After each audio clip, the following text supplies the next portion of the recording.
نحمدہ و نصلی علی رسولہ الکریم، اما بعد فاعوذ باللہ من الشیطان الرجیم، بسم اللہ الرحمن الرحیم۔ یا ایھا الذین آمنوا اذا تداینتم بدین الی اجل مسمی فاکتبوہ ولیکتب بینکم کاتب بالعدل، صدق اللہ العظیم۔ اللہ رب العزت نے انسان کو زندگی میں جو اصول سکھائے ہیں، ان اصولوں کے مطابق یہ انسان زندگی گزارتا رہے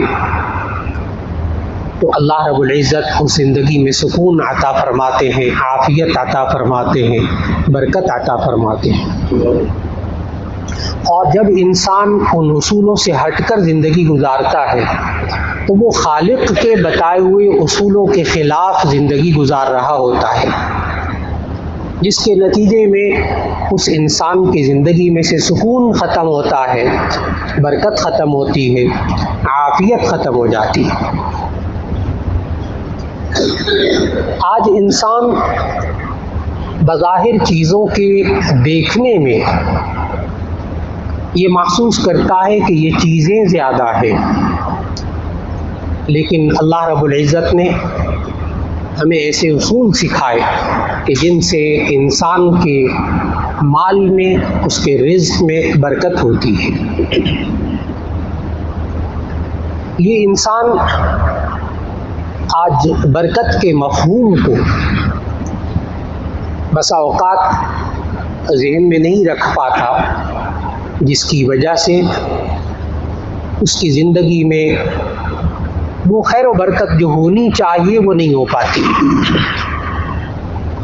آج کی نشست میں عرض کرنا مقصود ہے کہ یہ برکت کیا ہوتی ہے، انسان اس کو کیسے حاصل کرے،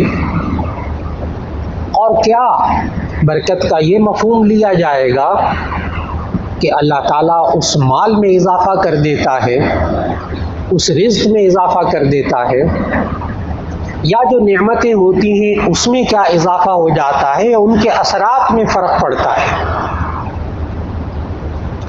نبی صلی اللہ علیہ وسلم نے ہمیں برکت حاصل کرنے کے مختلف طریقے بتائے۔ ایک آسان سا طریقہ جو آپ حضرات کے ذہنوں میں ہے کہ جب بھی کوئی نیک کام کیا جائے تو اس کے شروع میں بسم اللہ پڑھ دی جائے۔ ایک بہت آسان سی بات ہے، سب کو معلوم۔ نیک کام کیا؟ جو اللہ اور اس کے رسول صلی اللہ علیہ وسلم کے حکم کے مطابق وہ نیک کام ہے، وہ اچھا کام ہے۔ کھانا کھانا ہے، پانی پینا ہے، سبق پڑھنا ہے، آپ دفتر کا کوئی کام کرنے لگے ہیں، جائز کام ہے، آپ بسم اللہ پڑھتے ہیں۔ آپ کاروبار کرتے ہیں، اس میں آپ آغاز کرتے ہیں، کوئی چیز دینے لگتے ہیں، کوئی پیسے گننے لگتے ہیں، سب جائز کام، لیکن آپ بسم اللہ پڑھتے ہیں تو نبی صلی اللہ علیہ وسلم نے ارشاد فرمایا ایک اصول کے طور پر کہ کوئی شخص اگر نیک کام کرے وَلَمْ يَذْكُرِ اسْمَ اللَّهِ اور اس پر اللہ کا نام نہ لے فَهُوَ أَقْطَعُ وَأَبْتَرُ تو وہ کام ناقص ہوتا ہے اور ناتمام رہتا ہے۔ کل امر ذی بال، ہر وہ کام جو ذی وقار ہو اس کو بسم اللہ سے نہ شروع کیا جائے تو وہ ناقص اور ناتمام رہتا ہے۔ انسان اپنے کاموں کو مکمل کرنا چاہتا ہے، اس میں ایک برکت کا طریقہ یہ ہے کہ یہ انسان بسم اللہ پڑھے۔ کیا بسم اللہ پڑھنے سے انسان اگر کھانے کے اوپر بسم اللہ پڑھتا ہے، کھانے سے پہلے پڑھتا ہے، کیا وہ ایک پلیٹ دو پلیٹ ہو جاتی ہیں؟ کیا وہ ایک روٹی دو روٹیاں ہو جاتی ہیں؟ لوگ سوال کرتے ہیں برکت میں۔ اس کا جواب ذہن میں رکھنا چاہیے کہ محدثین نے یہاں دونوں باتیں لکھی۔ ایک بات تو یہ لکھی کہ جب انسان بسم اللہ پڑھ کر کھانا کھاتا ہے تو اللہ تعالیٰ اس میں خیر عطا فرماتا ہے، وہی کھانا انسان کے لیے ہضم ہو جاتا ہے، کسی بیماری کا سبب نہیں بنتا. وہی کھانا انسان کے لیے اچھائی کا باعث بن جاتا ہے، خیر کا باعث بن جاتا ہے. وہی کھانا دوسرے کو کھلاتے ہیں بسم اللہ پڑھ کر، اس سے کچھ محبت پیدا ہو جاتی، الفت پیدا ہو جاتی، دلی تعلق پیدا ہو جاتا ہے. یہی انسان بسم اللہ پڑھ کر کھانا کھائے تو نبی صلی اللہ علیہ وسلم نے یہاں تک سمجھایا کہ یہ انسان واقعی اس کے کھانے میں اضافہ ہو جاتا ہے. نبی صلی اللہ علیہ وسلم کے سامنے سے کئی واقعات ہوئے جو صحیح ستہ میں ہیں. نبی صلی اللہ علیہ وسلم ایک دفعہ کھانا کھا رہے تھے. اب آپ غور کیجئے گا کہ دسترخوان پہ نبی صلی اللہ علیہ وسلم بھی ہیں، صحابہ بھی ہیں. آپ صلی اللہ علیہ وسلم کی ذات بابرکت کا ہونا ہی کافی ہوتا ہے. لیکن اس وقت دسترخوان کے اوپر بیٹھ کر صحابہ نے کہا، جامع ترمذی کی روایت سنانے لگا ہوں کہ صحابہ نے بیٹھ کر کہا کھانے میں، یا رسول اللہ صلی اللہ علیہ وسلم آج جب ہم نے کھانا شروع کیا تو وہ بڑا برکت والا تھا، اس کھانے کا آغاز بڑا برکت والا تھا، اور آج اسی کھانے کا جو اختتام ہے وہ بڑا بے برکتہ ہے. آغاز بہت اچھا تھا اور اب جو اختتام ہوا ہے کھانے کا تو وہ کچھ بے برکت والا، برکت کے بغیر نظر آتا ہے. اس پر نبی صلی اللہ علیہ وسلم نے فرمایا کہ جب آپ لوگوں نے، ہم لوگوں نے کھانا شروع کیا تھا تو بسم اللہ پڑھ کر کھانا شروع کیا تھا، اور جب کھانا درمیان میں پہنچا تو ایک صاحب آئے جنہوں نے بسم اللہ پڑھے بغیر کھانا شروع کر دیا. فَأَكَلَ الشَّيْطَانُ مَعَهُ، تو شیطان نے ان کے ساتھ کھانا کھایا. شیطان نے ان کے ساتھ کھانا کھایا. معلوم ہوا کہ اللہ رب العزت جو کہ مال کا خالق ہے، اس پر جب اللہ کا نام لیا جائے تو ایسی صورت میں کس طرح اس کے اندر خیر و برکت آتی ہے. بالکل اسی طرح حلال مال کے اندر برکت ہوتی ہے اور حرام مال کے اندر برکت نہیں ہوتی اگرچہ زیادہ ہو. بظاہر انسان سود لے، جوا کھیلے، مال زیادہ آ جائے، لیکن اللہ رب العزت نے قرآن مجید میں سکھایا کہ یمحق اللہ الربا ویربی الصدقات. یمحق اللہ الربا، اللہ تعالیٰ سود کو مٹاتا ہے، ویربی الصدقات، اور صدقات اور زکوٰۃ کو بڑھاتا ہے. زکوٰۃ سے مال انسان نکالتا ہے، بظاہر مال کم ہو جاتا ہے، لیکن اللہ کہہ رہا ہے کہ میں بڑھاتا ہوں، تو مال کا خالق ہے اور حقیقتاً اللہ بڑھاتا ہے. حقیقتاً اللہ بڑھاتا ہے. سود کا مال اگرچہ زیادہ نظر آ رہا ہو لیکن اس میں بے برکتی ہوتی ہے. اس کے مال کے اندر بظاہر وہ اس انسان کو بہت زیادہ نظر آئے گا، لیکن مال کا خالق کہہ رہا ہے کہ میں اس کو مٹا کے رکھتا ہوں. اس میں وہ مال میں کمی کرتا ہے، اس کے اثرات میں کمی کرتا ہے. اسی مال کے اندر سے سکون اٹھ جاتا ہے، اسی مال کے اندر سے بے چینی اللہ پیدا کر کے دکھا دیتا ہے. ہوتا بہت ہے، سب کچھ ہوتا ہے، لیکن نیند نہیں آتی، اس بندے کو سکون نہیں ملتا، بچوں کی طرف سے سکون نہیں ملتا. حرام مال انسان کے اندر جا کر کس طرح اثر کرتا ہے، اللہ تعالیٰ نے قرآن مجید میں فرمایا کہ وہ لوگ کہ جو یتیموں کا مال کھاتے ہیں، الذین یاکلون اموال الیتامی ظلما انما یاکلون فی بطونہم نارا، جو یتیموں کا مال ناحق کھاتے ہیں وہ اپنے پیٹوں میں جہنم کی آگ بھرتے ہیں.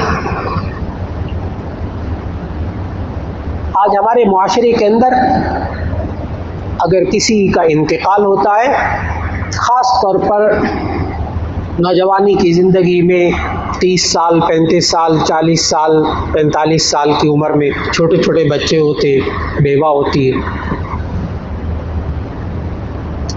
سب سے پہلے اس کو بیوہ کو گھر سے نکالتے، بچوں کو گھر سے نکالتے اور یتیموں کے مال پہ قبضہ کرتے ہیں، ان کے کاروبار پہ قبضہ کیا، ان کی جائیداد پہ قبضہ کیا، فلاں پہ قبضہ کیا، ان کو فارغ کرو. اللہ تعالیٰ قرآن مجید میں کہہ رہا ہے کہ انما یاکلون فی بطونہم نارا، یہ جہنم کی آگ اپنے پیٹوں میں بھر رہے ہیں۔ بظاہر ٹھیک ہے، کاروبار پہ بھی قبضہ کر لیا، مال پہ بھی قبضہ کر لیا، گھر پہ بھی قبضہ کر لیا، لیکن اللہ اس کے اندر سے سکون اٹھا لیتا ہے، عافیت اٹھا لیتا ہے، اس کے اندر سے برکت اٹھا لیتا ہے۔ اور یہی بندہ یتیم کے مال کو اگر دیکھے کہ بچے ہیں چھوٹے، اب یہ کاروبار بھی ہے یا ان کا پیسہ بھی ہے، میں اس کو انویسٹ کروں گا اور اس میں سے کما کر جب یہ بچے بڑے ہو جائیں گے میں ان کے سپرد کروں گا اور اب بھی ان کی کفالت کروں گا، تو اللہ اس کے رزق کے اندر کیسی برکت دکھائے گا، یہ انسان اپنی آنکھوں سے دیکھے گا۔ یہ انسان بس اوقات کسی دوسرے انسان کی مدد کرتا ہے اور اللہ تعالیٰ اس کے مال میں برکت دے دیتا ہے، خود مشقت اٹھاتا ہے، خود دوسروں کے لیے کام کر رہا ہے۔ یہ عام ماحول ہے گھروں کے اندر، خاندانوں کے اندر، 4-5 حقیقی بھائی ہوں، حقیقی بھائی، ان میں سے کچھ ایسے ہوں گے جو کہ محنت کرنے والے ہوں گے، قابل ہوں گے، اللہ تعالیٰ ان کو مال و دولت دے دے گا۔ کچھ واقعی بڑے قابل ہوتے ہیں لیکن ان کے پاس پیسہ نہیں ہوتا، جو بیچارے بالکل ناکارہ ہوتے ہیں، ان کو تجارت میں اللہ تعالیٰ ایسا لگا دیتا ہے کہ وہ بہت پیسہ کما لیتے ہیں۔ لیکن یہ انسان جب زندگی کے اندر، عملی زندگی کے اندر اپنے ان حقیقی بہن بھائیوں کا خیال رکھتا ہے جو کہ مالی اعتبار سے کم ہو، تو اللہ تعالیٰ اس بندے کو وہاں سے رزق دیتا ہے جہاں سے گمان بھی نہیں ہوتا ہے۔ نبی صلی اللہ علیہ وسلم کے سامنے جب وہ اصحاب صفہ میں سے وہ صاحب تھے کہ جن کے بارے میں آ کر ان صحابی نے نبی صلی اللہ علیہ وسلم سے عرض کیا، یا رسول اللہ صلی اللہ علیہ وسلم، یہ بھائی میرے ہیں، یہاں پڑھتے رہتے ہیں اصحاب صفہ میں سے، اور میں کماتا ہوں، میں سارے گھر کے اخراجات سارے برداشت کرتا ہوں۔ نبی صلی اللہ علیہ وسلم بھی بات سمجھ گئے کہ یہ پڑھتا رہتا ہے، اخراجات وغیرہ میں اٹھاتا ہوں، سارے محنت میں کرتا ہوں، یعنی یہ کچھ نہیں کرتا۔ تو نبی صلی اللہ علیہ وسلم نے ان شکایت لگانے والے صحابی کو جو جواب دیا وہ سمجھنے والا جواب ہے۔ نبی صلی اللہ علیہ وسلم نے فرمایا لعل اللہ ان یرزقک بہ، شاید اللہ تعالیٰ تمہیں اس کی وجہ سے رزق دیتا ہے۔ دیکھیے گا برکت کیسے ہو رہی ہے۔ یہ انسان اس پڑھنے والے بھائی کی مدد کر رہا اور اللہ اس کو ڈائریکٹ رزق دے رہا، اس کو نہیں پتہ لگ رہا اللہ کیا کر رہا ہے، اللہ اس کو رزق دے رہا اس کے بدلے میں۔ کاش کہ انسان کا ایمان یہ بن جائے کہ برکت انسان کیسے حاصل کرے۔ آج کھانے کے اندر برکت، گھر کے اندر برکت، آپس میں لڑائیوں سے، آپس میں جھگڑوں سے برکت ختم ہوتی ہے۔ یاد رکھ لیجیے بہت اچھی طرح، کاروبار میں جھگڑا کرنے سے برکت ختم ہوتی ہے، گھر کے اندر ساس بہو کے جھگڑے سے، نندوں کے جھگڑے سے، بھائیوں کے جھگڑے سے گھروں کے اندر بے برکتی ہوتی ہے، برکت اٹھ جاتی ہے۔ ہر انسان اپنے گھر کو، اپنے خاندان کو، اپنے کاروباری ادارے کو ایک مضبوط شکل میں دیکھنا چاہتا ہے، اور اللہ تعالیٰ نے قرآن مجید میں فرمایا وَلَا تَنَازَعُوا فَتَفْشَلُوا وَتَذْهَبَ رِيحُكُمْ، تم آپس میں مت جھگڑو، فَتَفْشَلُوا، تم شل ہو جاؤ گے، مفلوج ہو جاؤ گے، وَتَذْهَبَ رِيحُكُمْ، اور تمہاری ہوا بھی اکھڑ جائے گی، یعنی ثابت قدم نہیں رہو گے، مضبوط نہیں رہو گے۔ یہ بے برکتی کی نشانی ہے۔ جب لڑائی ہوتی ہے گھروں کے اندر، خاندانوں کے اندر، ایک گھر کے افراد میں میاں بیوی کی لڑائی ہوتی ہے، بھائیوں میں آپس میں لڑائی ہوتی ہے، وہاں سے اللہ برکت اٹھا لیتا ہے۔ اور جب انسان اتفاق اور اتحاد کی کوشش کرتا ہے، جوڑنے کی کوشش کرتا ہے، مل بیٹھنے کی کوشش کرتا ہے، اللہ اس میں برکت عطا فرما دیتا ہے۔ ایک صحابی نے نبی صلی اللہ علیہ وسلم سے سوال کیا، یا رسول اللہ صلی اللہ علیہ وسلم، ہمارے گھر میں برکت نہیں ہوتی، برکت نہیں ہوتی، کھانا کھاتے ہیں تو بھی برکت نہیں ہوتی. نبی صلی اللہ علیہ وسلم نے ان سے پوچھا لعلکم تفترقون، شاید تم الگ الگ کھانا کھاتے. صحابی نے کہا جی ہاں. نبی صلی اللہ علیہ وسلم نے فرمایا فاجتمعوا، اکٹھے مل کر کھانا کھا لیا. آج گھروں کے اندر بھی یہ ماحول بنانے کی بہت ضرورت ہے. آج انسان جو مشین بن گیا، باپ کے آنے کا الگ وقت ہے، ماں کا الگ وقت ہے، بچوں کا الگ وقت ہے، وہ ٹیوشن کا ہے، فلاں کا ہے، کالج کا ہے، ادھر کا ہے، ادھر کا ہے، ہر ایک کا اپنا اپنا وقت ہے. دل جمع ہو رہے بیٹھ رہے. لیکن انسان کوشش کرے ایک یا دو وقت جو بھی آسانی سے ہو سکے اس کو ایسا مینٹین کرے کہ انسان بچوں کے ساتھ، گھر والوں کے ساتھ، بھائیوں کے ساتھ، بہنوں کے ساتھ مل کر گھر میں کھانے کی کوشش کرے. اللہ اس کے اندر کیسا جوڑ عطا فرما دے گا یہ انسان چند دن کے اندر کیفیت کو دیکھ سکتا ہے. صرف چند دن کے اندر اپنے اس گھر کی کیفیت میں تبدیلی پائے گا کہ مل کر بیٹھ کر کھانے سے اللہ تعالیٰ کیا چیز انسان کے اندر پیدا کر دیتا ہے. پھر برکت کا مفہوم جو حضرت شاہ ولی اللہ رحمہ اللہ نے حجت اللہ البالغہ میں لکھا، حضرت شاہ ولی اللہ رحمہ اللہ نے حجت البالغہ میں لکھا کہ انسان برکت والا کھانا جب کھاتا ہے، بسم اللہ پڑھ کر کھانا کھاتا ہے، حلال کھانا کھاتا ہے، یعنی برکت کے جتنے بھی طریقے ہیں ان کو اختیار کرتا ہے، اس کے نتیجے میں اللہ تعالیٰ نمبر ایک سٹیج اس کی، اللہ تعالیٰ اس کھانے کو ہضم کر دیتا ہے. کھانا ہضم ہو جائے یہ بھی برکت کی نشانی ہے. پھر فرمایا شاہ ولی اللہ رحمہ اللہ نے کہ انسان کھانا کھائے اور وہ ہضم ہونے کے بعد صحیح خون بن جائے، فاسد مادے نہ بنے، یہ بھی برکت کی نشانی ہے. انسان کھانا کھائے، چیز کھانے والی چیز کھائے اور اسے فاسد مادے نہ بنے. یہی چینی انسان کھاتا ہے، یہی نمک کھاتا ہے. کوئی چینی کھاتا ہے اس کے فاسد مادے بنتے ہیں، اس سے شوگر ہائی ہوتی ہے، جان کے لالے پڑ جاتے. یہ نمک کھاتا ہے، نمک بہت مشکل چیزوں کے نام ہی نہیں لے رہا، ایسے جو مسائل گھروں کے ہیں نمک کھاتا ہے، اللہ کی نعمت ہے. لیکن ایک وقت ایسا آتا ہے کہ یہی نمک کھاتا ہے، یہی نمک والا کھانا کھاتا ہے اور اس کا بی پی ایسا شوٹ کرتا ہے کہ ڈاکٹر ذات منع کر دیتے ہیں کہ زہر ہے آپ کے لیے نمک. کیا ہوا کہ وہی انسان کھاتا ہے چینی حلال، نمک حلال، چھوٹی چھوٹی چیزیں، باقی بڑی چیزیں الگ، وہی انسان کے لیے فاسد مادے پیدا کر رہی ہیں، بے برکتی کے نشان ہے. اور یہی انسان چیزیں کھائے اور اس کو ہضم ہو جائے اور نمبر دو اس سے فاسد مادے نہ بنے.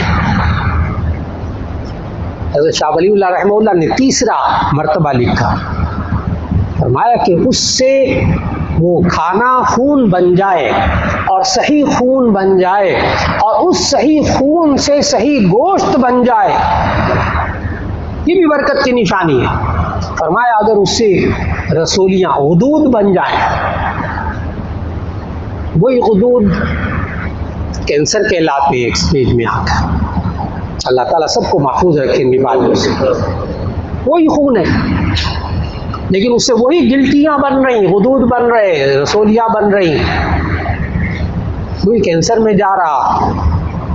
لیکن یہ انسان اگر حلال کمائی کھاتا ہے، برکت والا مال کھاتا ہے، اللہ صحیح گوشت بنا دیتا ہے، یہ بھی برکت کی نشانی ہے.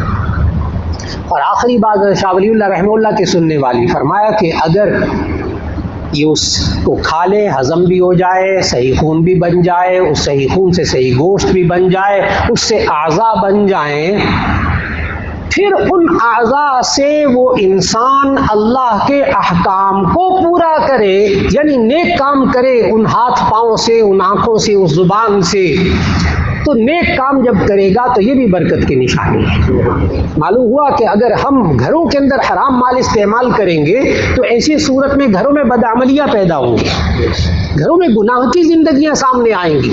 اور اگر یہی انسان برکت والے مال، برکت والے طریقے اختیار کرے تو اللہ گھروں کے ماحول میں گھروں کے افراد سے نیک اعمال سرزد کروائے گا. اللہ رب العزت ہم سب کو حلال روزی کمانے کی توفیق عطا فرمائے، اور پھر برکت کے وہ طریقے جو نبی صلی اللہ علیہ وسلم نے سکھائے ان کو استعمال کرنے کی توفیق عطا فرمائے، اور پھر اس کے ساتھ ساتھ آج جو معاشرے کے اندر آپس میں توڑ پیدا ہو رہا ہے، خاندانوں کے اندر، رشتہ داروں کے اندر، گھروں کے اندر، اللہ تعالیٰ اس سے بے برکتی کے جو اثرات ہیں اس سے ہم سب کی حفاظت فرما لے۔ وآخر دعوانا ان الحمد للہ رب العالمین۔